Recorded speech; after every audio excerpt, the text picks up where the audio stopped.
taste and see the goodness of the Lord in the land of the living.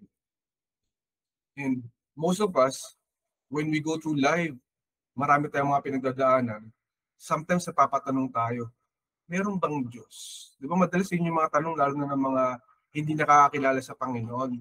That's one of their main questions. Why is God allowing suffering? Diba? Why is God allowing these things to happen in our lives? Why is God doing this and doing that? And it's also easy to blame the Lord in everything that's happening. When most of the matter, wala naman talagang kinalaman ng Panginoon sa mga bagay-bagay na nangyayari. Pero, it doesn't mean na hindi po in control ang ating Diyos. Siya po ay always in control.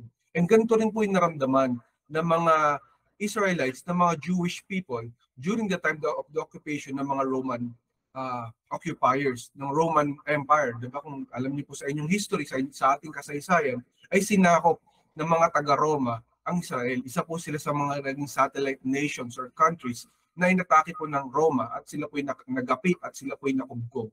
And during this time, of course, bilang isang parang under po ng power ng isang empire o isa katulad po sa atin sa Pilipinas, in our time, nasakop po tayo ng mga Kastila, nasakop po tayo ng mga Amerikano at saka ng mga Hapon. But during that time sa Israel, meron po silang mga batas, nakakaibang batas. And dito nagkaroon po ng malaking katanungan. Nasaan ang kanilang inaantay na tagapagligtas? Nasaan ang sugo ng Panginoon? Nasaan ang Diyos? Diba? Bakit wala ang Diyos sa ating feeling? Parang gano'n kanilang nararamdaman. Being the nation that is dedicated to God. Israel is the nation of God. Then where is God right now? Yun ang parang tanong ng maraming tao.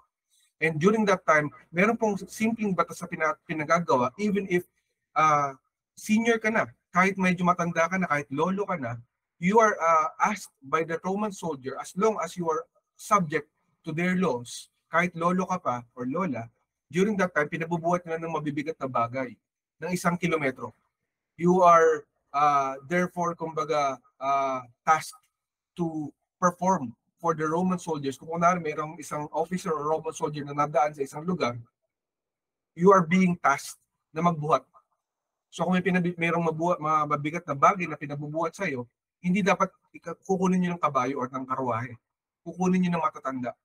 At syempre, yung mga matatanda, yung mga lolo, medyo mahirap na sa kanila magbuhat ng mabigat. Alam natin yun.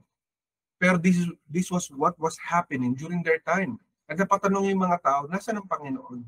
Nasaan siya? Bakit parang natutulog siya? Kaya nga may kanta na parang, bakit ba natutulog ang Diyos? Ito yung maraming katanungan sa bawat isa sa atin. Sometimes, when we go through a lot of things in our lives, we tend to magnify, we tend to concentrate or to focus on our problems, on the troubles that we are facing, and not more on our God. And ito po yung nangyayari. Hopelessness, grief, diba? Sadness, depression. Yun po yung ating napaface. And nangyayari po sa atin, nawawala yung focus natin sa ating Panginoon, nakatingin tayo sa ating problems. Para mas maintindihan natin ito, kapatid, tingnan natin yung binigay sa atin ng Panginoon na kanyang salita. In Psalm 34:6-8, in the New King James Version, it says here, this poor man cried out, and the Lord heard him, and saved him out of all his troubles. The angel of the Lord encamps all around those who fear him, and delivers them. O taste and see that the Lord is good. Blessed is the man who trusts in him. So malinaw po na sinasabi ng ating Panginoon that even in this world, sometimes we face a lot of troubles na mararanasan natin, na mararamdaman natin at makikita natin na siya ay mabuti, na siya ay hindi nakakalimot sa atin. Even if we face a lot of things in this troubled life, because this is a corrupted world that we are in. Tandaan natin, we are supposed to be in the Garden of Eden. But because of the sin of Adam and Eve, ni Adan at ni Eva, nagkasala sila. Nagkaroon nga tayo ngayon ng paghihirap. We are supposed to be immortal somehow, pero tayo po'y namamatay na, naghihirap na. Imbis na abundance, ang nangyari po sa atin ay nahihirapan ng bawat isa. But it doesn't mean na pinabayaan tayo at iniwan tayo ng ating Panginoon. It says here that the angel of the Lord encamps on all those who fear Him. Kung tayo po ay natatakot sa ating Panginoon, kung tayo may banal na takot sa Kanya, tayo po ay hindi niya pababayaan, tayo po i-deliver niya sa ating mga troubles. And so that we will taste and see that He is good, na siya ay mabuti, na tayo ay makakaasa sa Kanya, na hindi niya tayo iiwan ni pababayaan man. So minsan, meron tayong sickness, mga karamdaman, mga sakit, yung lack, yung kawalan ng financial means, di ba? Sometimes problema tayo sa trabaho, minsan meron tayong problema sa pamilya, marital problems, di ba? Or sometimes issue with our son or daughter, or maybe minsan magulang pa natin na nagpapahirap sa atin. It can happen, all those things. In this corrupted world, these are the things that we might face. But it doesn't mean na hindi natin mararanasan ang kabutihan ng ating Panginoon. Even if for a season, we face a lot of troubles, hindi po ibig sabihin na iniwan na tayo, pinabayaan na tayo, kinalimutan na tayo ng ating Diyos na buhay. Sapagkat siya'y naririto para sa atin upang tayo tulungan at hindi pabayaan. In Psalm 27:13-14 in the ESV version, it says here, I believe that I shall look upon the goodness of the Lord in the land of the living. Wait for the Lord. Be strong and let your heart take courage. Wait for the Lord. So may tinuturo sa atin dito ang ating Panginoon na kailangan matuto tayong maghintay. Matuto tayong maging pasyente. Di ba? Mapagpasensya sa ating sitwasyon. Sapagkat sometimes we want instant resolution, instant answer to our troubles or problems. And yet we do not look into the spiritual, in the things that God is doing para sa ating mga problema. Sapagkat bago pa tayo tumawag, narinig na yan ng ating Panginoon. Alam mo ba yung kapatid? Bago ka pa manalangin, bago ka pa makinig sa kanyang salita, alam ng Lord kung anong kailangan mo. The very moment that you are in a situation, the Lord knows it. Kasi sometimes sabi nga nila, you don't even know yung mga bagay na pinoprotektahan ka ng ating Panginoon. Hindi mo alam yung mga pwede pala may mangyari. May babagsak na something, mababagsakan ka, madadapa ka, pinoprotektahan ka ng Lord, di mo alam. Because you're only seeing the things that you're seeing in your own vision, in your eyes, in your own perspective. Doon ka na nakatingin, kapatid. And so it's hard for you to understand na may gagawin ng ating Panginoon. Kaya nga marami na papatanong, andito na ang New World Order. Nasaan ang Panginoon? Nasaan ang Diyos? Bakit di siya kumikilos? Hindi, kapatid. Kumikilos ang ating Panginoon, hindi mo lamang nakikita lahat ng bagay. Because you are limited in the physical perspective. You do not see everything that God is doing. Tandaan natin, ganito-ganito po gumalaw ang ating kaaway para tayo pag-isipin na pinabayaan na tayo ng ating Diyos. Tend to look into the bigger picture of the problems and not the bigger picture of a bigger God. Malaki po ang ating Diyos kumpara sa ating problema. Pero ito pong nais ng ating kaaway.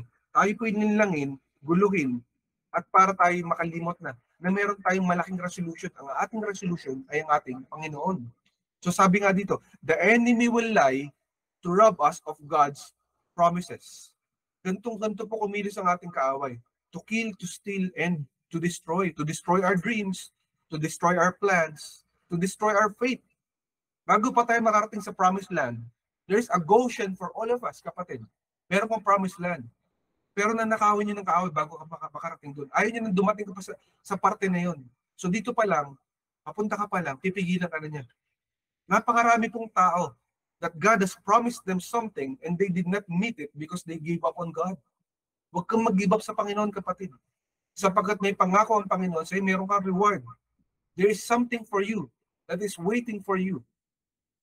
The thing is, are you willing to go through everything for you to receive it? Or are you just going to say na, ayoko na pumunta ron, nakakatakot eh. Baka pag dumaan ako doon, hindi ko nakakayanin. Diba? Teka, bago ka magsabi niyan, kapatid, isipin mo muna sinong kasama mo. Bakit iniisip mo na hindi ka makakarating doon kung may kasama ka na mas malaki pa doon sa problema na yung naharap? Di ba ganyan? Kapag ang laki ng problema natin, ang laki ng problema na hinaharap natin, we tend to think na wala pong gagawin ng Diyos. Mas malaki yung problema natin. Kaya gantong-ganto po ang ginagawa ng kaaway. And let us be reminded kung paano po ginawa ni Satan. Because he is a great liar, a great deceiver. Isa po siyang sinungaling. Gantong-ganto po ang ginawa niya kay Eva at Adan. Niloko niya si Eva at Adan for them to look into the smaller picture. Mas tignan niyo to, itong pangako na to. Sapagkat yung sinasabi ng Diyos ay hindi totoo. But we have to understand, kapatid, na si Satan, when he presents to us something, an opportunity, an instant gratification or answer, hindi niya binibigay yung full picture, yung full perspective ng mga bagay-bagay. Magsisinungaling siya. Yung small lie na ginawa niya, napakalaking bagay pala. No? So gantong-ganto yung ginawa niya kay Eva at Adan. So basahin po natin ang salita natin, Panginoon.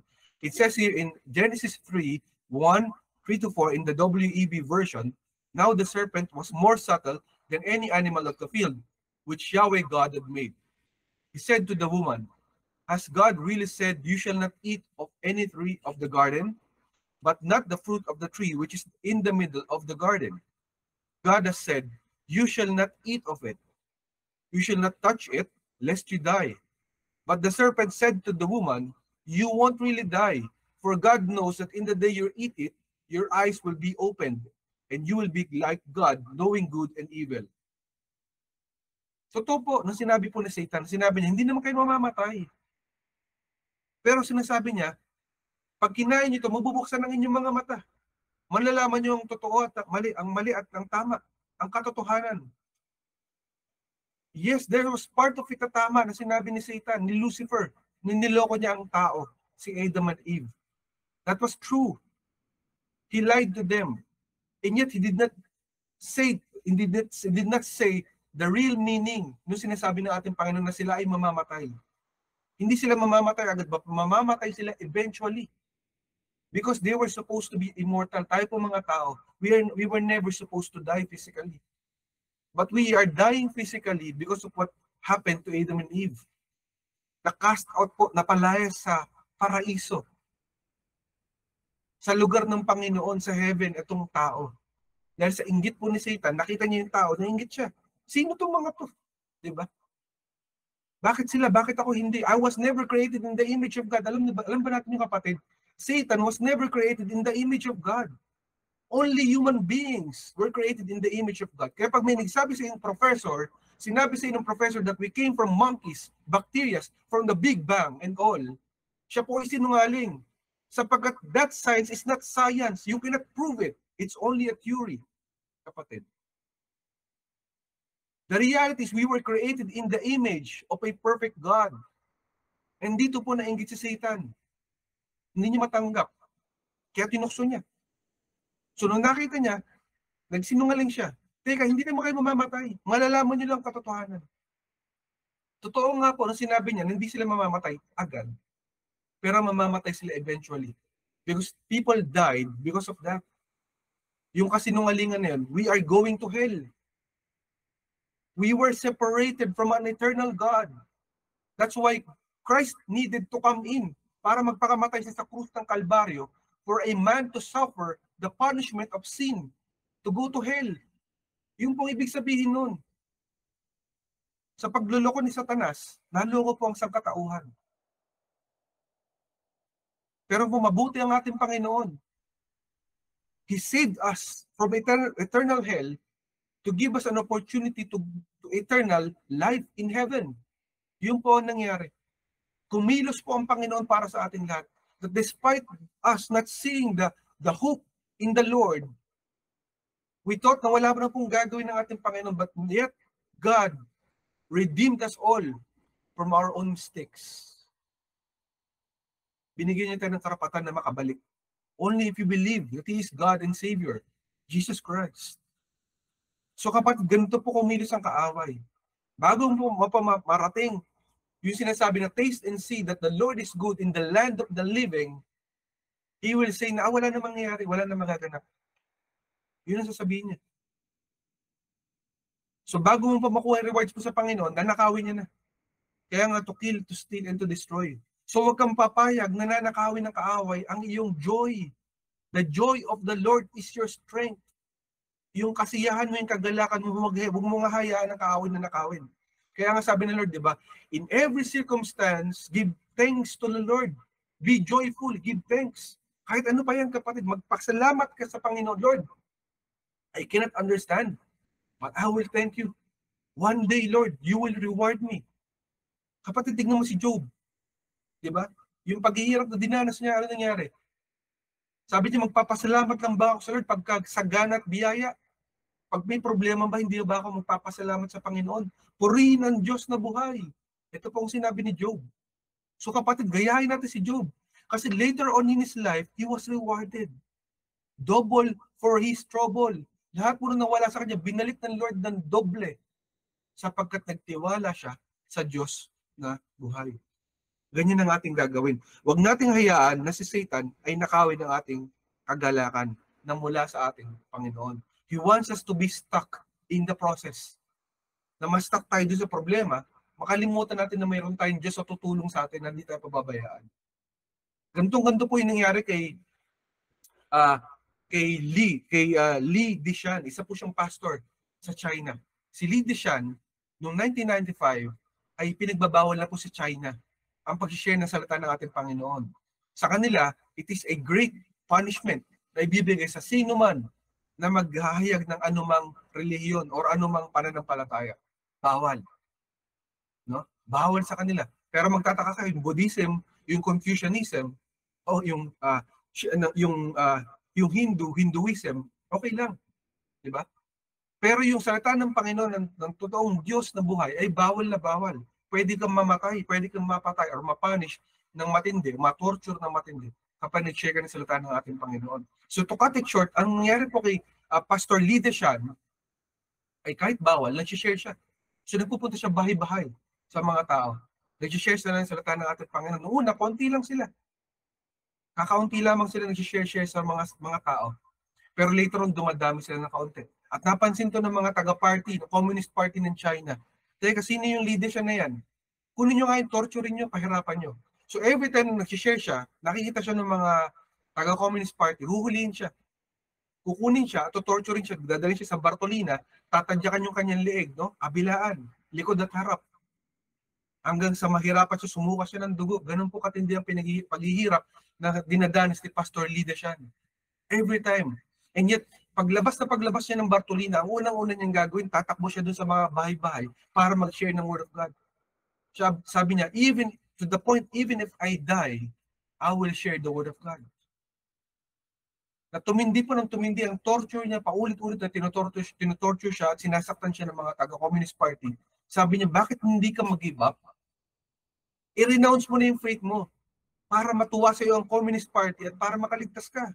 Gusto mo pa bang mamatay? Gusto mo pa bang mahirapan? Gusto mong kunin namin lahat sa iyo? Ang sabi niya sa mga taga-Communist Party, sa mga officers, kinuha niyo na lahat sa akin. Ano pang tingin niyo hindi niyo kayang kunin?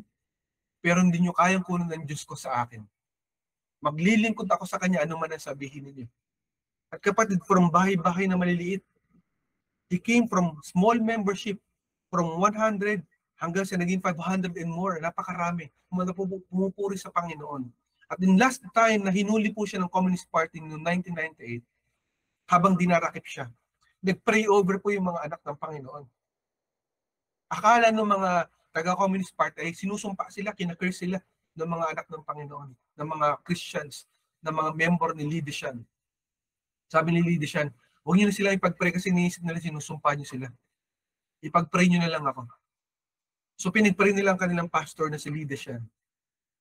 So nagulat po itong taga-Communist Party nung nandun na sila sa kulungan, even yung mga membro, yung mga nakakulong doon, yung mga convict, mga preso sa kulungan, ay nakatanggap sa Panginoon. At even if ganun, sabi ni Li Dishan, hindi ako magagalit sa inyo. I will pray for you. I will show you love, the love of the Lord. Even if wala na akong hope dito, I will still believe, no, that there is goodness in the land of the living. I will taste and see it. Makikita ko ang kabutihan ng Panginoon. At itong pong nangyari, wala na silang maikaso kay Li Dishan, pinakawalan siya, pinabayaan siya. Kasi hindi nila siya ma-stop. Because even yung mga lola, sabi nila, kung kukunin niyo si Li Dishan, kami na lang ang kunin, saktan niyo na lang kami, wag na si Li Dishan. Ganun po nakita ni Li Dishan yung kanyang testimony na mabuti po, mayroong totoong Diyos na buhay. Kapatid, gusto mo makita ang Diyos na buhay sa iyong buhay? Gusto mo makita ang kanyang mga answers, ang kanyang kasagutan sa iyong mga panalangin? Magtiwala ka sa Kanya. Huwag mong hayaan ng kasinungalingan ng kaaway na even if sa paningin natin na may gagawin ng kaaway, na wala na mangyayari. May mangyayari, kapatid. Kailangan lamang na tayo magtiwala sa ating Diyos na buhay. Yung binigay sa atin ng ating Panginoon dito na topic sa atin, yung focus points natin, number 1, let that eternal hope continue burning. Huwag mong hayaan na sino man ang kumuha ng iyong pag-asa. Yung hope na yan na meron ka, yan ang kailangan magningning sa buhay mo. Sa gitna ng kadiliman na nangyayari sa buhay mo, let that hope sink in. Let that hope stay. Let that hope be bright for all of us. Na makita po ng bawat tao na nakakakilala sa iyo, na inisip na lang walang pag-asa ang buhay mo, merong gagawin ng Panginoon. Pangalawa, do good while waiting. Habang nag-aantay ka sa Diyos na buhay, gumawa ka na mabuti. Gawin mo ang pinapagawa sa inyo ng Panginoon. Huwag kang makalimot sa ating Diyos. Tumawag ka sa Kanya, manalangin ka, mananampalataya ka, maglingkod ka sa Kanya. Yun ang dapat mong gawin. So even if wala ka pa nakikita, walk by faith, not by sight, kapatid. Magtiwala ka sa ating Diyos na buhay. Unang-una, let that eternal hope continue burning. Ayan. So, sa atin, sometimes we look at our situation na parang wala ng pag-asa. Pero ang tinuturo sa atin ng Panginoon ay kung walang pag-asa sa paningin mo, lalong doon ka umasa. Lalong doon ka manampalataya, lalong doon ka tumingin. Sapagkat what pleases the Lord, di ba gusto mo ma-please ang Panginoon? Gusto mong bigyan kanya ng pabor. You want favor from the Lord. And sabi ng Panginoon, it is impossible to please God without faith. So, kailangan pakita sa Panginoon yung may pananampalataya ka. So, pag may problema kang dinadanas, kapatid, huwag kang magtaka. Ibig sabihin, it is time for you to show God your faith. Kapag may trouble na dumarating sa buhay mo, God is telling you, God is teaching you, show me your faith and I will reward you, my son, my daughter. I am here for you. Remember that I will never leave you nor forsake you. My words are true. I am here. The question is, will you believe me? Diba? Ganto po yung nangyari sa mga anak ng Diyos, mga disipulo. 3 days na wala po ang Panginoon, nasa na siya? Akala nila wala nang Mesyas. Pero yung hinihingi sa kanila ng Panginoon yung faith, magtiwala siya. Magtiwala sila na babalik siya. Ganito rin po ang hinihiling sa atin ating Panginoon. Magtiwala tayo sa Kanya kapag wala na tayong makita. Let that hope, that eternal hope continue burning. In Romans 15:13, in the Young's Literal Version, and the God of hope shall fill you with all joy and peace in the believing, for you're abounding in the hope and power of the Holy Spirit. So alam ng Panginoon na tayo mag-aantay. At sa pag-aantay, anong kailangan? Pag-asa. So for you to have that joy and peace that comes from the Holy Spirit, you have to have that hope. Continue in hoping in the Lord sapagkat hindi kanya pababayaan, hindi kanya iiwan, kapatid. So kailangan magtiwala ka. Even parang walang pag-asa itong sitwasyon ko. Ano ba nangyayari dito? Paulit-ulit ang problema, paulit-ulit ang trouble. Where is God? Imbis at kapatid, magtanong ka nasa ng Diyos. Magtiwala ka sa Kanya. Lord, I cannot see it. I cannot have that perspective right now that you are going to do something. And yet, I will trust you. Di ba, kapatid, less than 100 years na nag-antay po si Noah. For something na hindi po nangyayari. Pinagtatawanan siya ng mga tao. Bakit pinagtayo ng arko sa bundok? Di ba katawa-tawa, kapatid? During that time, hindi pa umulan ni kailanman. Never was there rain in the world. Wala pong ulan. And yet si Noah, nung sinabi sa kanya ng Panginoon, nagtayo siya ng arko sa bundok. Isa pong barkong malaki. Bakit hindi siya pagtatawanan ng mga tao, di ba? Ganun po nangyari sa kanya. Sometimes we face situations like this, kapatid. You are the lone hope sa mga tao. Ikaw na lang yung nakikitang hope. Kaya pagtatawanan ka. Nagtitiwala ka pa sa Panginoon mo, bakit di mo pa siya kalimutan? At din mo naman nangyayari sa ating lahat. Go with the flow na lang, kapatid. Diba? Yun ang gusto nilang gagawin natin. Just go with the flow of the world. Makisama ka na lang para maging masaya ka din. Para maging masagana ka na rin. Kumapit ka na rin sa patalim. But this is not the design of the Lord. His design for us, kapatid, is to have faith in Him. Magtiwala ka sa Kanya. Yun ang Kanya pinagagawa sa atin. And then one day, you will see it aside from God sustaining you with joy and peace, one day you will see yung Kanyang rewards na bibigyan sa iyo. Yung Kanyang mga regalo. In Romans 12:11-12 in the NLT version, it says here, never be lazy, but work hard and serve the Lord enthusiastically. Rejoice in our confident hope. Be patient in trouble and keep on praying. So push, kapatid. Pray until something happens. Magdasal ka lang ng magdasal ka na ng magdasal, and then one day, you will see God's answer. Why? Because this is the design of the Lord. Alam niyo yung mangyayari because we are in the physical world and He is in the spiritual world. There is that somehow a disconnect between the two. But it doesn't mean that God is not in control. He is still in control.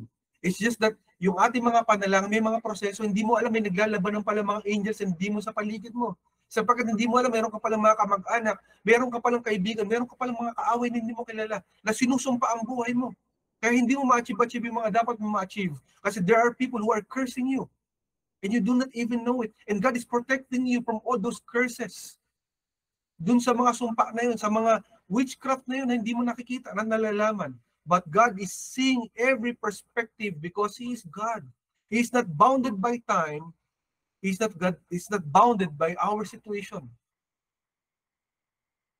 But there is an enemy who wants to destroy your life. Kapag may nagtatanong sa iyo, kapatid, why is God allowing suffering? No, God is not allowing suffering. But there is a process through everything. It is the enemy who wants us to suffer. Satan himself. Kaya gumagawa siya ng maraming paraan para may magkaroon ng mga broken families. Diba? Ganyan ang gawa niya. Para magkaroon ng mag-away sa mga magulang, sa nanay, tatay. Para yung mag-asawa, magkagulo. Para yung mga lingkod ng Panginoon, mag-away-away sa church. Ganyan ang kanyang gawain. It is never the intention of God na mag-away-away na magkagulo-gulo. Katulad ng nangyari kay Adan at Eva. Ang naging kaganapan ay resulta ng kanilang kasalanan, pero tinukso sila ni Satan din. Yun ang kailangan natin makita. These things are a result of a corrupted world and corrupted actions. Diba? Evil intentions. Bawat isa sa atin mayroong mali-maling intensyon. And yet God is still trying to control everything by turning everything from bad, from worse to good. Diba? From ashes to roses. Kahit nasunog-sunog na ang buhay mo, kapatid, God can still turn you around. Kaya nga born again. From buhay na patay na, binubuhay ng Diyos. Ganun po ang gawain ng Diyos. Yung walang pag-asa, bibigyan niya ng pag-asa. This is how He designs things. When people are not looking into anything, wala na mangyayari at wala na magaganap, God can show you that He can do something from nothing. Kaya rejoice in your confident hope. Magkaroon ka ng pag-asa, kapatid, sapagkat ito ang kanyang disenyo. Ganyan-ganyan po nangyari kay Hezekiah, kay King Hezekiah of Israel. Marami sa atin, maaaring kilala mo si Hezekiah, si Haring Hezekiah bilang isang hari na nakatalo sa Assyria. Siya po isa sa mga greatest kings of Israel kung saan nagpagawa siya ng matinding reforma. Sapagkat ang Israel during that time, they have forgotten about God. They were worshiping Baal, Molech, and all different kinds of small gods na hindi naman totoong Diyos. Diba? Sumasamba sila sa Diyos-Diyosan at yung puot ng Diyos, yung galit ng Diyos, yung holy anger of God came upon them. Kaya kapatid, kung sumasamba ka pa rin sa Diyos-Diyosan, humahalik ka pa rin sa mga anito, sumasamba ka pa rin sa mga santong gawa ng kahoy at mga metal, no, kapatid. Go direct to God. Worship Jesus only. Diba? Sapagkat ayaw to ng Diyos. So ganito pong ginawa ni Hezekiah, tinuruan niya yung mga taga-Israel, huwag kayo sumamba sa mga Diyos-Diyosan. Dumirekta tayo sa Panginoon, tayo po'y sumamba sa Kanya. So maganda po yung ginawa ni Hezekiah. At siya rin po'y nakatalo sa Assyria. Nung sinabi ng Assyria na sinong Diyos ang magliligtas sa inyo, kung yung mga kapaligid niyo, dinurog na namin, winasak na namin, pinatay na namin sila. Sa tingin niyo, ililigtas kayo ng Diyos niyo? Sabi ni Hezekiah, yes. Totoo nga. Na napatay nyo lahat sila. Yung mga Diyos nila, hindi sila niligtas. But the only problem is, yung Diyos nila ay hindi totoo. Pero yung Diyos namin ay totoo. So yung Diyos namin ay ililigtas kami today. Kahit kayo pang pinaka-most powerful army on earth na walang makatalo-talo sa inyo, Assyria. So ito po yung pinakita ni King Hezekiah sa buong Israel. And yet at one moment in his life, nagkaroon siya ng matinding pagkakasala. Nagyabang siya. Naging mayabang si Hezekiah. So may mga dumating na mga bisita mula sa Babylon, sa Babylonia. Sabi niya, ay sige, bisita kayo sa amin, pasok kayo. Tignan niyo lahat ng yaman ng buong Israel, pasok kayo. Tignan niyo yung aming kayamanan dito sa aming kabahayan, sa aming kastilyo. Ganito kami kayaman. Nagyabang po si Hezekiah. Nagkasala siya sa Panginoon. He showed his pride. Kapatid, pride is a great sin. So ganito po yung nangyari kay Hezekiah. And later on, ang Babylonia po, isa po sa umatake sa Israel because they saw the gold, they saw all the elements doon sa palasyo ni Solomon, sa Temple of Solomon and the Palace of Solomon. Nainggit sila. Kaya one day they came for all those things. They destroyed Israel. Pero before that happened, buhay pa si Hezekiah, buhay pa mga Israelites. So during that time, God punished Hezekiah because of his sins. So dumating po ang isang propeta, pagdating ng isang propeta, sabi ng Panginoon, ligpitin mo na yung mga gamit mo, ayusin mo na yung mga affairs mo sapagkat matutulog ka na, makakasama mo na ang iyong mga ninuno, mamamatay ka na, Hezekiah. So ano pong nangyayari kay Hezekiah? Nawalan ba siya ng pag-asa? Did you think na wala nang gagawin ng Panginoon in the land of the living? Dahil sa isang pagkakamaling matindi na nagawa niya, parurusahan na siya ng Panginoon, tapos na ang lahat, no? What did he do? What did he do? He showed hope, burning hope, eternal hope in his heart, believing that God will still answer him, reward him, even if nagkamali at nagkasala pa rin siya, that God will still remember him. So sabi niya sa propeta, teka, pwede pa ipaalala mo sa Panginoon. Sabihin mo sa kanya yung mga ginawa ko para sa kanya. For all the years that I have worshipped Him, that I have ministered for His name, that I have served Him. Iligtas niya pa rin ako sa kamatayan sapagkat siyang may likha. May pag-asa pa. Naniniwala ako na may kaya siyang gawin. Alalahanin ng Panginoon yung ginawa ko para sa Kanya, para sa Kanyang pangalan. Ano po naging reward ng Panginoon dito kay Hezekiah? Ang naging regalo po, ang naging tugon po ng ating Panginoon sa Kanya, ay sige, sapagkat ipinakita mo sa akin yung puso mo, nung tumawag ka sa akin, nung umiyak ka sa akin, nagpakumbaba ka sa harapan ko, hindi ka nagyabang, kasi kung iba to, baka sinabi sa propeta, sino kang propeta ka? Bakit ka lumapit sa akin? Baka gusto mo mamatay, ako ang hari. Hindi, nagpakumbaba po si Hezekiah. Yun po ang kanyang unang ginawa. And he showed hope in God, na kaya pong i-reverse ng Panginoon na situation. Wala nang pag-asa, mamamatay na siya sa sakit niya, sa karamdaman. Tayo po ba ay may sakit?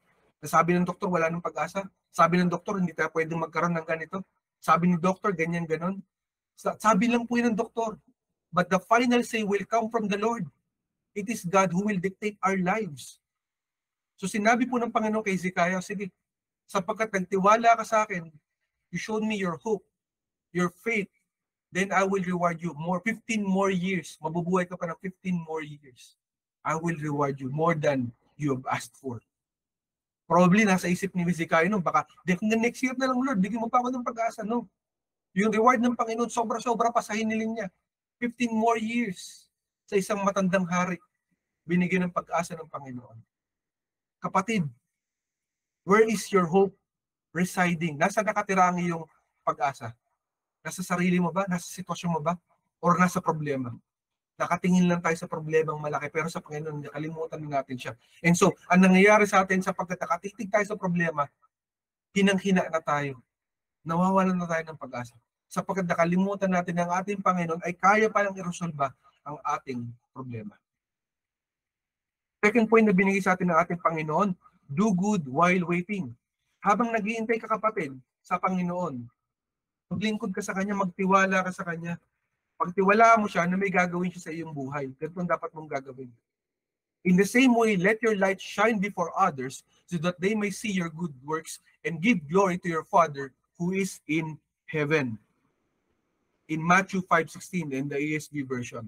So yun po ang tinuturo sa atin ng Panginoon. Kapatid, hindi mo alam. Kapag may pinagdadaanan ka matindi, hindi mo alam may mga nakapasid sa'yo. May mga nakatingin sa'yo, mga kamag-anak mo, mga kaibigan mo, minsan kahit kaaway pa yan, kahit stranger. They are looking at you, what you are doing. How are you responding to your troubles, to your challenges, to your problems? Paano ka magresponde? Nakatingin sila sa'yo, kapatid, sapagkat hindi mo alam, kapatid, ikaw pala ay isang living church. Ikaw pala ay isang templo na tinitingnan ng mga tao. Tignan ko nga kung totoo yung Diyos nito. May problema siya. Ano kayang gagawin niya? Ano kayang maging resolution niya rito? Ano kayang magiging reaction niya sa kanyang problema? Siya ba'y bibitaw sa kanyang Diyos? Maybe pa kapag bumitaw to, hindi talaga totoo yung Diyos niya. Di ba, kapatid? Hello? How many times have we shown ourselves guilty sa harapan ng maraming tao in the public's eye na tayo po ay kumalimot sa ating Panginoon, tumalikod sa ating Panginoon dahil sa dami ng ating problema. Na imbis na pakita natin sa Kanya, oh kapatid, okay na yan. Pinabayaan naman ako ng aking Diyos. Mag-inuman na lang tayo dito. Mag-vision na lang tayo kasi hindi nakalimutan ko na ang Diyos, pinabayaan niya ako eh. No, kapatid. Pag may problema ka, lalo kang lumuhod sa Panginoon, pakita mo sa kanila that you are a living light. Ikaw ay ilaw. Sapagkat hindi mo alam, yung kapatid mo pala, yung katabi mo pala, mas matindi pala yung dinadaan ng problema. At yung pag-asa niya sa iyo nakatingin. Ikaw ang kanyang tinitignan. Ikaw ang kanyang pag-asa. Hindi mo lamang nakikita. God allowed these troubles, these problems to come into our lives for many different reasons. Hindi lamang para sa iyo. Even para dun kapatid sa mga nakamasid sa iyo. So when you are facing troubles in your life, show them your strength that comes only from the Lord our God. Hindi dahil sa sarili mong lakas. Sabi nga, not by your own strength, not by your own might, but by the Spirit, says the God Almighty. So galing sa Panginoon ang ating lakas. And so then we can tell them, we can share to them, na kapatid, hindi ko to kaya. Not by my own strength, but because of the Lord. Nung nagkasakit ako kapatid, years ago, akala ko mamamatay na ako. And a lot of people were looking at me, even those who did not believe in God. But when I survived, a lot of them believed na mayroong ang Diyos. Why?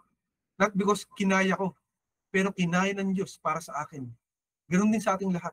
Ano man troubles mo kapatid sa buhay mo, ano man ang hinaharap mong problema, let your light shine before others, and so that they may see your good works, and they may glorify your Father who is in heaven. Alam mo, nakita ko to si brother, si sister. Dahil sa kanya, nagkaroon ako ng pag-asa. Naniniwala ako ng Diyos niya totoo. Naniniwala ako ng Diyos niya ay buhay sapagkat nakita ko sa kanya. Siya ang testimony, siya ang testament na mayroong totoong Diyos. And therefore, I will believe that his God or her God is true. Ganyan tayo dapat tumingin kapatid. Ganto po ang ginawa ni Pablo at ni Silas. Nung sila po inakulong sapagkat meron po isang fortune teller yung naniniwala sa mga horoscope, sa mga stars, sa mga bituin. Diba? Kapatid, ayaw po ng Panginoon yun, do not engage in those things. If you are a Christian, do not engage in horoscope. Do not engage in fortune telling, for this is witchcraft, and God does not like it. God abhors it. God hates it. So gusto mo i-bless ka ng Panginoon, do not go through those things. Do not go through those omen prayers ng mga horoscopes and all. No. Do not engage in zodiac signs. So ito pong si Paul and Silas, si Pablo, may nakita silang isang babae na nag-fortune teller, nanguhula. At ang dami pong kinikita ng kanyang mga amo nitong bata na to, itong batang babae. Naahawa po si Pablo at si Silas. So they prayed for the girl, that woman, and na-heal po yung bata. And so therefore, wala na pong demonic possession dun sa bata. Wala na pong demonic stronghold, yung horoscope, yung divination. Kasi na-let go na. Napalayas, na cast out na yung demon. At ngayon, nakita to ng mga owners ng bata, ng kanyang amo. Teka, bakit nyo pinagdasal yung bata? Siya ang aming pinagkakitaan. Bakit kinakikialam? Buhay namin to, ba't nyo kami pinakailaman? So nagalit sila. Pinagkaguluhan ng taong bayan po sina Pablo at si Silas. At gusto silang bugbugin hanggang sila po ay nakulong. Tingnan natin, no? Naglingkod po si Pablo at si Silas sa Panginoon. Sa paglilingkod nila, sila po ay inatake ng mga tao.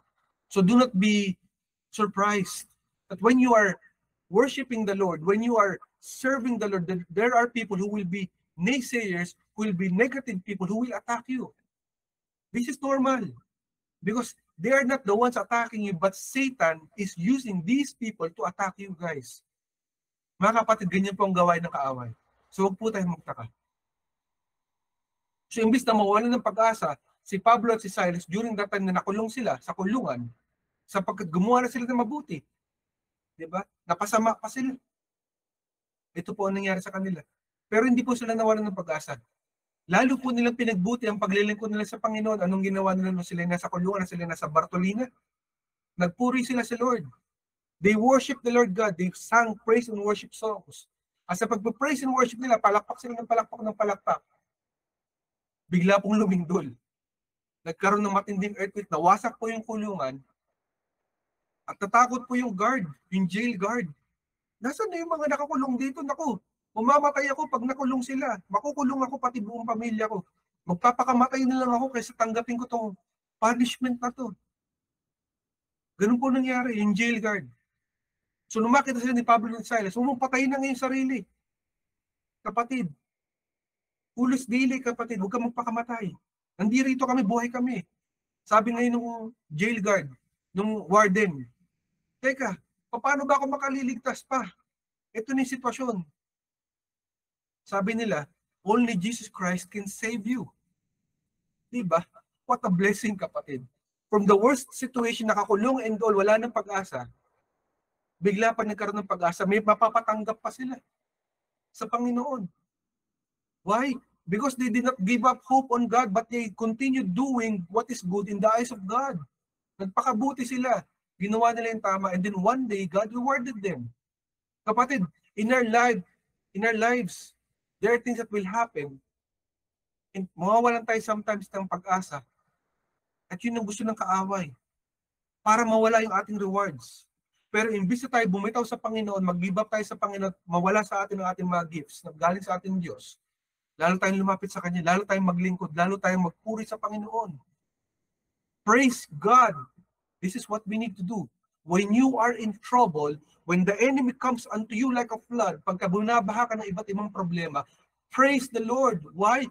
Because God inhabits the praises of men.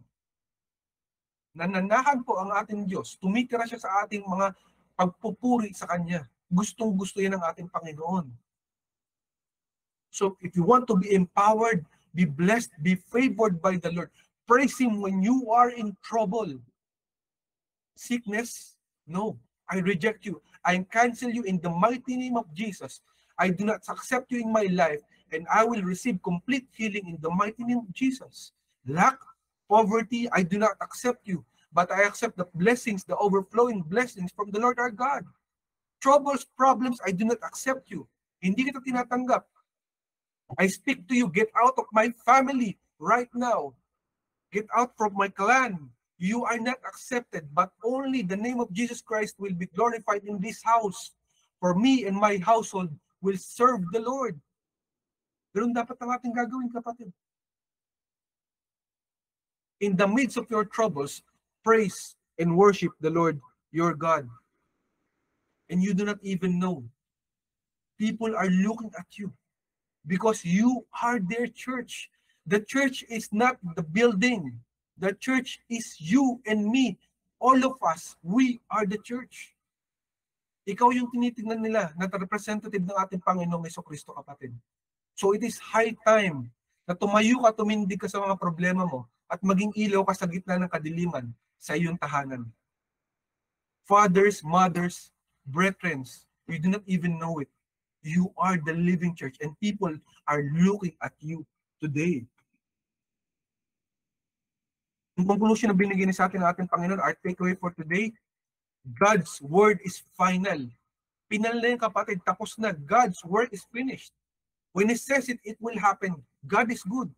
No matter what it is, He is still good all the time. This is His truth. Ito ang katotohanan ng ating Panginoon. So no matter what problems we are facing every day, no matter what troubles comes upon our lives and our families, ang katotohanan po ng ating Panginoon ang totoo. Yun na po ang nakatatag at ang mangyayari. Wala pong makapipigil dyan. Because He will raise a banner of love over all of us, over you and me, over our family, and over our church. Ganyan po ang pangako ng Panginoon. Ipapakita niya sa lahat ng mga umaaway sa atin, ng mga nang-aapi sa atin, na siya ang ating kakampi. Na hindi niya tayo iiwan ni pababayaan man. In Psalm 31:19, in the NET version, how great is your favor, which you store up for your loyal followers. In plain sight of everyone, you bestow it on those who take shelter in you. Gusto tayong bigyan ng pabor ng ating Panginoon. Kung tayo'y naglilingkod sa Kanya, kung tayo po'y nakatahan sa Kanya, tayo po'y nakatingin sa Kanya, nakasandig sa Kanya, kung siya po ang ating sandalan, kapatid, hindi niya tayo pababayaan. All the more if our life is for Him. Bakit kayo iiwan ng Diyos? So kapatid, bago ka mag-isip na pinabayaan ka ng Panginoon, nakalimutan ka na niya, no. You will taste and see the Lord in the land of the living. Yun ang mararanasan mo, kapatid. Makikita mo ang kanyang kabutihan in the land of the living. Hindi lang po yan sa langit. Hindi po yan sa kabilang buhay lang. Dito rin po sa lupa na to. This is not prosperity gospel or prosperity preaching. And it is a lie na sinasabi po ng ibang Kristiyano. Mali pong turo yan. Na hindi po plano ng Panginoon tayo pagpalain. Wala pong ganun turo ang Biblia. Yes, in our hardships, in our troubles, in our poverty, let us accept it in its own season. And then later on, God will reward us and will uplift us. Di ba salita ng Panginoon, you are supposed to be the head and not the tail. The lender and not the borrower. The leader of the nations. Where is your faith, kapatid? Nasaan ang pananampalataya mo? Bakit iniisip mo na iiwan ka ng Diyos? God wants the best for you. He has kept the best choice meat for you. Kumbaga sa handaan, yung pinaka-the best handaan, pagpasok mo sa piging, may nakahanda pala sa'yo, best blessing. Bakit iniisip mo na hindi ka mahal ng Panginoon, na hindi para sa iyo ang kanyang pag-ibig? Mahal ka niya, kapatid. He wants to show you His great favor. This is what God has intended for you. In Romans 8:28 in the NIV version, and we know that in all things, God works for the good of those who love Him, who have been called according to His purpose. God works together for good for those who love Him, those who are called according to His purpose. Kaya ito, kapatid, hindi ito applicable sa lahat ng tao. Sometimes you can see people in Facebook, in social media, they're using this, God, in all things, God works together for good. No, not in everything. Only for those who love Him. Kapatid, mahal mo ba ang Diyos? Kapatid, ang buhay mo ba ay para sa Kanya? Of course, all the more, hindi Kanya pababayaan. Sapagkat He will make everything work for good, even if worse na yan, wala nang pag-asa, aayusin niya pa. What you might think na wala nang pag-asa, sunog na, durug-durug na, wasak-wasak na, magugulat ka.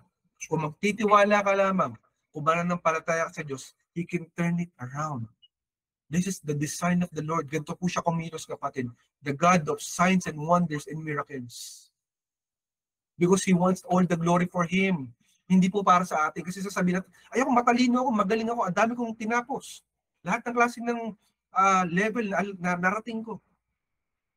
Where is your God, kapatid? If lahat pala nasa'y na.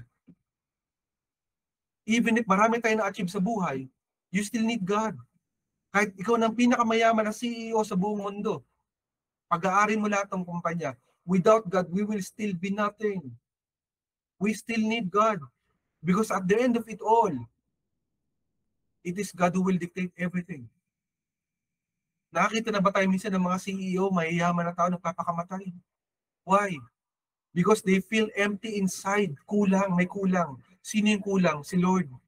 Si Lord ang magpupuno ng lahat ng kailangan natin. Let Him do good in our lives. Even if we have lack, we have problems, we have troubles. Let Him do it because we need Him. Huwag natin isipin na kaya natin on our own. Kailangan natin ng ating Panginoon na buhay. Last verse na binigay sa atin ng ating Panginoon, in Isaiah 59:19 in the New King James Version, so shall they fear the name of the Lord from the west, and His glory from the rising of the sun. When the enemy comes like a flood, the Spirit of the Lord will lift up a standard against him. Ganyan po ang Panginoon. Kapatid, when we are in trouble, and people are laughing at us, the enemy is laughing at us, wala na tayong pag-asa. Then trust the Lord. If we fear Him, He will show us His might and His power and His glory. He will raise a standard against the enemy to show him who is truly mighty and powerful above all the earth. Ganito po minsan, when we look at the New World Order, napapaisip ang marami, wala na yatang pag-asa sapagkat walang kinikilos ang ating Panginoon. No. God is only letting the process finish, and that the process finishes, they will be in great trouble. Kaya nga sabi ng Panginoon, di ba, yung masasamang damo, they are given the choice, a time to repent. And when they do not repent, pag napuno ang salop, aanihin nila lahat ng kanilang kasalanan. Pray for them that they repent. If they will not repent, God's justice will be upon them all. Darating po ang hustisya ng ating Panginoon sa kanila. Ganyan po ang ating Panginoong buhay. No? Remember, sometimes we think of ourselves as very small, parang wala tayong pag-asa, wala nang mangyayari, walang gagawin ng Panginoon. We might be small and all and troubled and all. Pero ang Panginoon hindi po nakatingin sa maliit, sa malaki and all. God is not a respecter of persons. Ganyan po ang Panginoon. Hindi niya po tinitingnan kung anong estado natin sa ating buhay. Nakatingin siya sa puso mo, kapatid. Diba? Ang ating Panginoong sustansya nang galing sa small Nazareth. Kaya nga sabi ni disciple Nathaniel, ni disciple Nathaniel, can anything come good from Nazareth? Di ba wala namang mabuti nangyayari sa lugar na yan? And yet, where did Jesus come from? He came from Nazareth. Out of all the places on earth, He came from that place. Why? Sapagkat kayang gamitin ng Panginoon ang anumang lugar, anumang sitwasyon, sino mang tao. Diba? Ano man ang sitwasyon mo, saan ka man nang galing, kapatid, it doesn't matter to God as long as your heart belongs to Him. This is the single truth of the Lord. He is the one in control of our lives. He is the one in control of this world. And in everything, let us be reminded that in His heart, we are special. We are the one in His heart. Nung siya po'y nandun sa krus ng Kalbaryo, nakapako siya ron, sino pong inisip niya? Ikaw, ako, tayong lahat. Wala tayong karapatang mabuhay sa mundo na ito na makaligtas, na makapunta sa langit. But He has given us that chance, that opportunity because He loved us first. Yan po naman ang puso ng ating Panginoon. So next time, kapatid, naisip mo na wala ka ng pag-asa, wala nang mangyayari sa buhay mo, tandaan mo, binigay ng Panginoon ang kanyang buhay para sa iyo, para sa ating lahat, para tayo iligtas. Ano ang hindi kayang gawin ng Panginoon para sa buhay mo, kapatid? Ano ang hindi niya kayang abutin? Ano man ang troubles mo, kapatid, kaya yung solusyon ng ating Panginoon. If you'll only walk with Him. So, kapatid, you were destined to be a miracle. A miracle, a walking sign and wonder ng ating Panginoon. You are the church of the Lord. Stand up for the Lord today because the Lord is looking into your heart if you will only believe in Him. Trust the Lord with all your heart and lead Him. He will lead you into the blessings that He has given for you, that He has in store for you. Yun ang salita ng ating Panginoon na buhay. Salamat sa Kanya. Salamat sa pagkakabasa ng Kanyang salita. And kapatid, this is not an accident. If you are listening right now, live today, or maybe you will be listening via our broadcast, recorded broadcast, this is not an accident. God loves you and wants to take care of you. Kapatid, all of us are bound to die one day. Alam mo ba yun? Dalawa lang ating direksyon, langit or impyerno. Kapatid, hindi natin matatakasin ang kamatayan sapagkat ang ating buhay ay design lamang, limited lang ang ating buhay. Either more than 100 years or less than 100 years na lamang tayo, kapatid, sa mundo na to. And pag tayo nawala, dalawa lang pupunta mo. Yan lamang, langit or impyerno lamang. And for sure, we do not want, no one wants among us na mapunta sa impyerno. And if you want to have that opportunity, kapatid, na makapunta sa langit one day, you have to do something. Kailangan may gawin ka para makarating ka ron. Paano ba yun? Ano ba yun? Kailangan mo manampalataya sa iyong tagapagligtas. Ang iyong tagapagligtas ay ating Panginoong Kristo. Binigay niya ang buhay sa iyo sa krus ng Kalbaryo, namatay siya sa krus ng Kalbaryo at pagkatapos ng 3 araw ay nabuhay siya muli upang tayo tubusin sa ating makasalanan para tayo hindi na makarating sa impyerno kundi makapunta sa langit balang araw. Pero kailangan mo maniwala sa Kanya. Kapag ikay nanampalataya sa Kanya, makarating ka sa langit balang araw. Kapatid, if you want to receive the gift of salvation, yung salvation to heaven one day, kailangan mo mag-pray ngayon. Kailangan mo magtiwala sa Kanya. Samahan mo ka, kapatid. Magtiwala ka sa Kanya at manalangin at magkakaroon ka ng buhay na walang hanggan na regalo mula sa ating Panginoon Diyos. Pray with me, kapatid. Let us pray.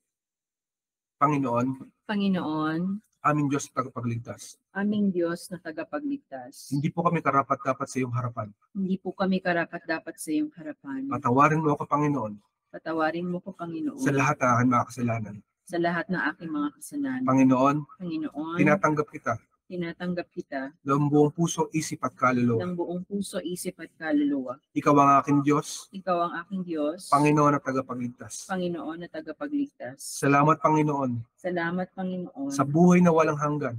Sa buhay na walang hanggan, na regalo mo. na regalo mo. Panginoon, Panginoon, habang ako'y nandirito sa lupa, habang ako'y nandirito sa lupa, tulungan mo akong maging mabuting tao tulungan mo akong maging mabuting tao sa pamamagitan ng Espiritu Santo. sa pamamagitan ng Espiritu Santo. Alam ko, Panginoon, Alam ko, Panginoon, na makakasama kita sa langit na makakasama kita sa langit balang araw. balang araw. Salamat, Panginoon, Salamat, Panginoon, sa buhay mo sa buhay mo na binigay mo sa akin na binigay mo sa akin sa krus ng Kalbaryo.